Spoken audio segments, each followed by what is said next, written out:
Sa ngalan ng transparency, accountability at integrity, handa si Department of Public Works and Highways o DPWH Cotabato 2nd Engineering Ilesio Otoc na bisitahin ang mga flood control projects nila kasama ang media.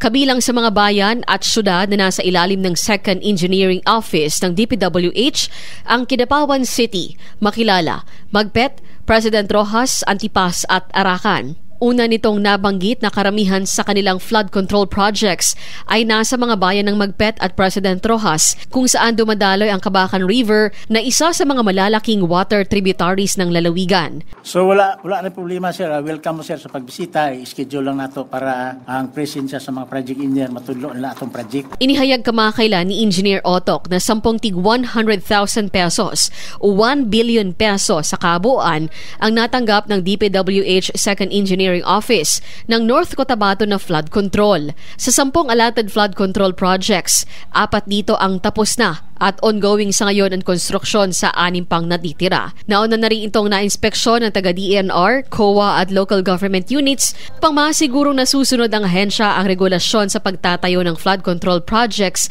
sa kahabaan ng Cabacan River. In behalf of DPWH Cotabato 2nd District Office, I assure to all residents of my area, 6 municipalities, that may project, nandyan man lahat ng project namin is in accordance with the plans and specifications. So, nothing to worry.